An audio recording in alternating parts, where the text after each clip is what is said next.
Can break about this.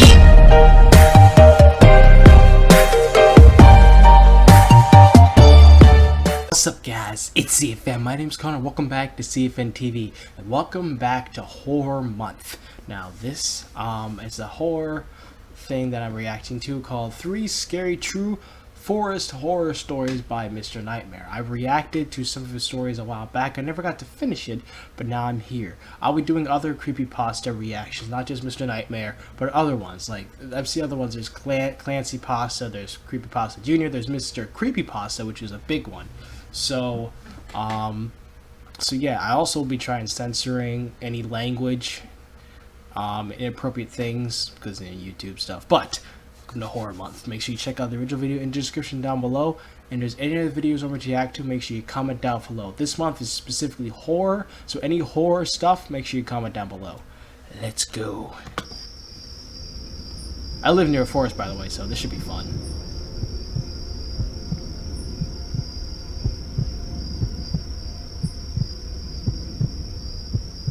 Like the heartbeat thing.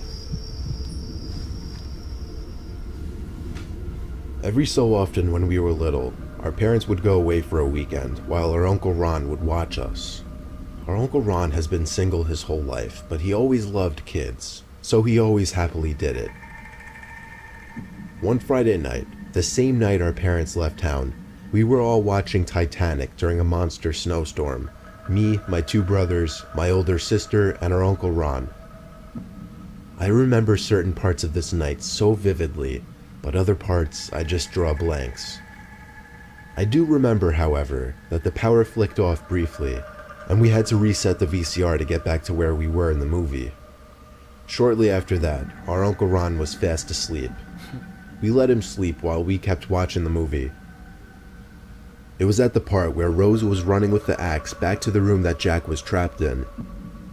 One of my brothers was coming back from the bathroom, and on his way, he went outside for whatever reason, likely just to look at the snow. Why? He came back inside yelling for us to come take a look at something. Starved for a little excitement, I guess, the 3 of us ran to the back door. We could see what he was talking about now. There was a set of footprints in the snow. What? It led from the back door, then to the window, and then back in the direction of the yard and woods. Oh. To make the matter even more eerie, he said he heard the back doorknob turn. Oh no. Our sister, even though she was the oldest by 3 years, ran inside freaking out. My brothers and I, on the other hand, were kind of excited by it and wanted to follow the footprints.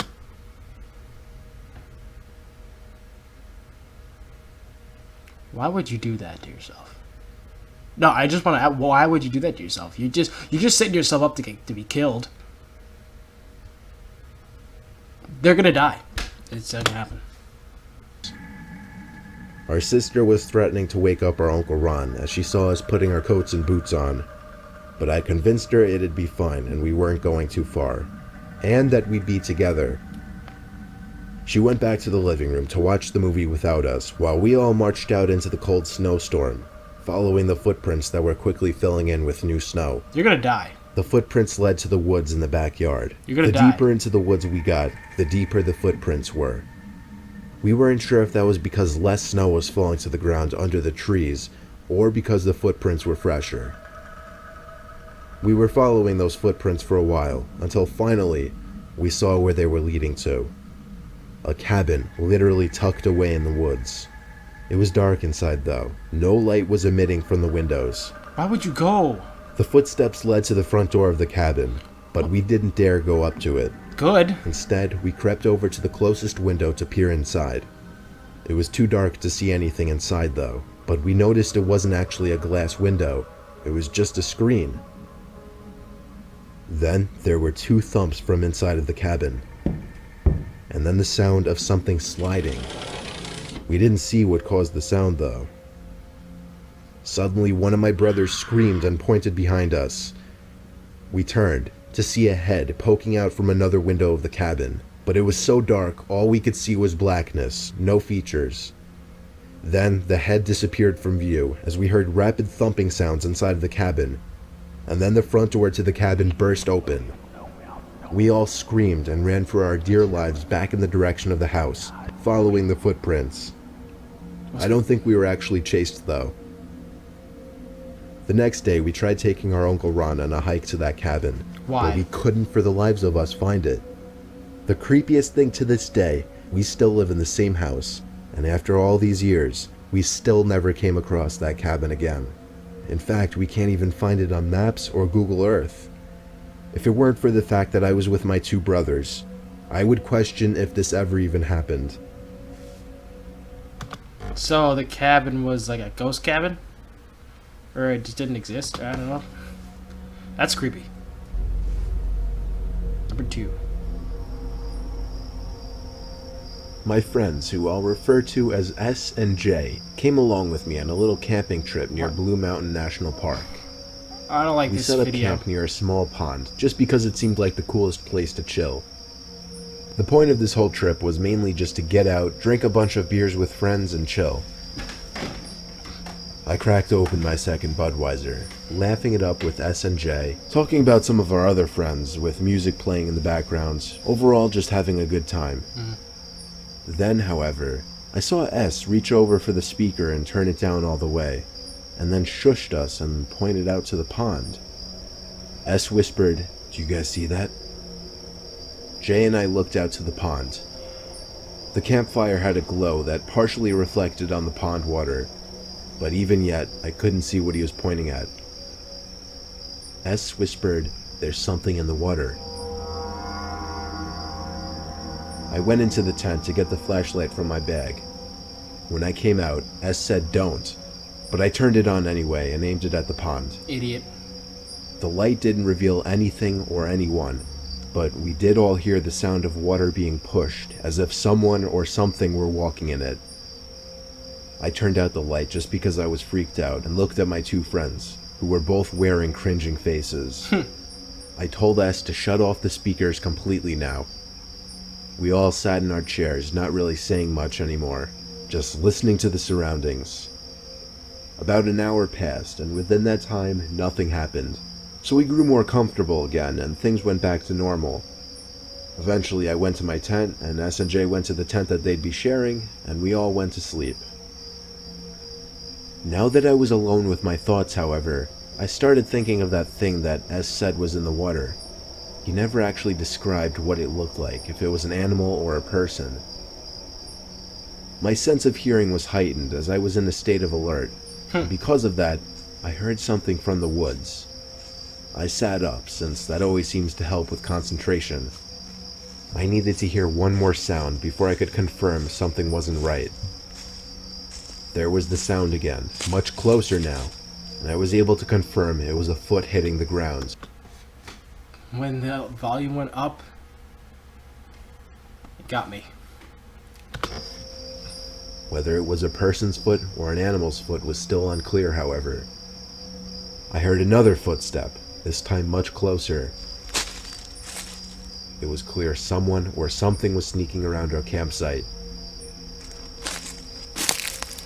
There was one final footstep. It was really close to the tent.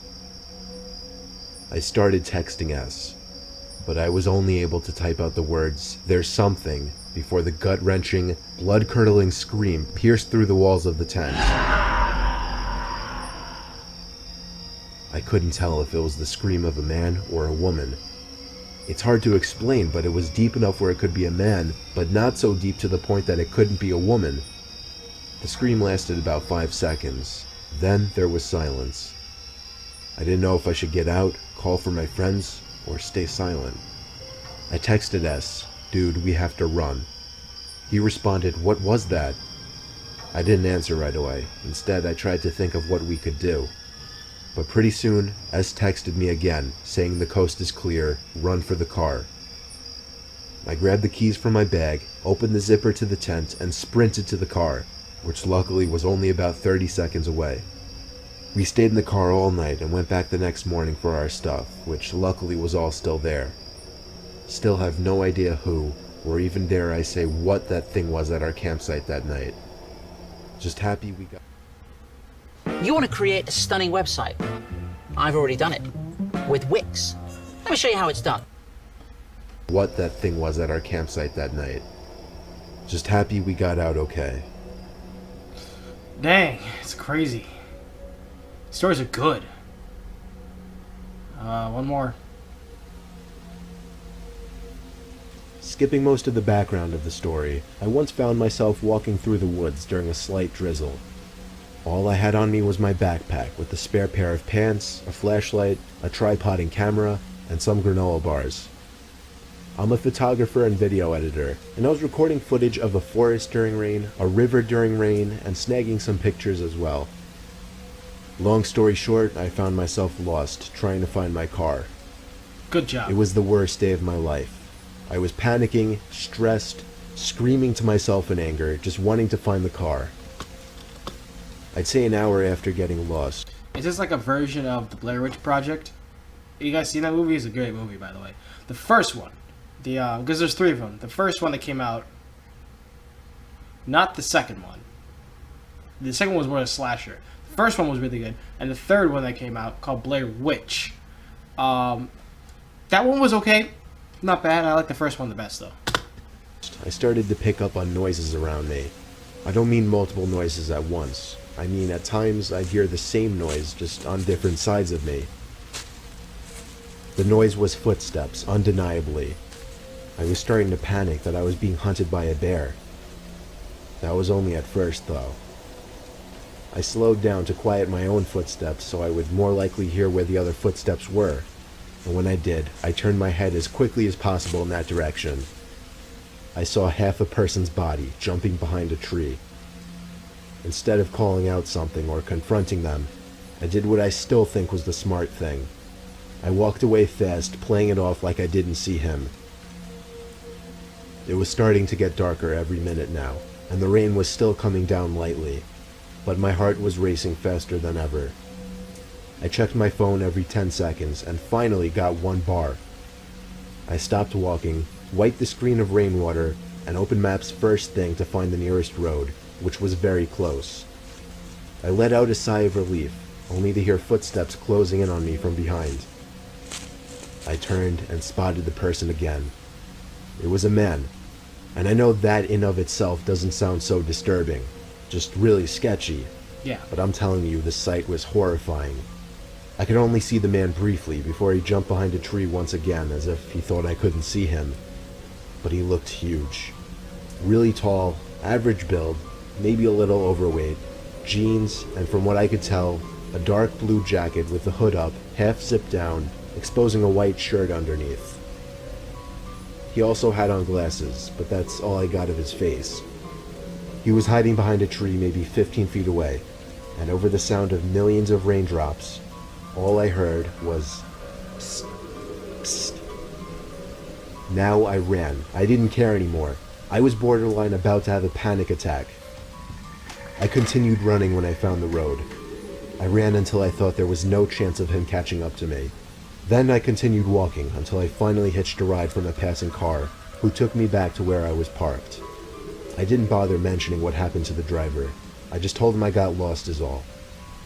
He went on his way as I got into my car and drove the half-hour trip back home, all the while reflecting on what just happened and my life. Touching on life right before you die. Well, that was good. That was a good one. Wow, actually, those first 2, well, the first one got me. It was pretty good. Very, like, you could feel it. Like, his stuff, like, you could, the music, the ambiance, all the sounds, you feel it. Like, even though it's just a story, you just feel the tension. You just feel like something's going to happen. It's crazy. So, thank you guys so much for watching. This was Mr. Nightmare 3 True Horror Stories in the Forest. Make sure you check out the original video in the description down below. Please like, comment, and subscribe. We'll see you next time. Horror Month. Peace. Tell me pretty lies, look me in the face, tell me that you love me.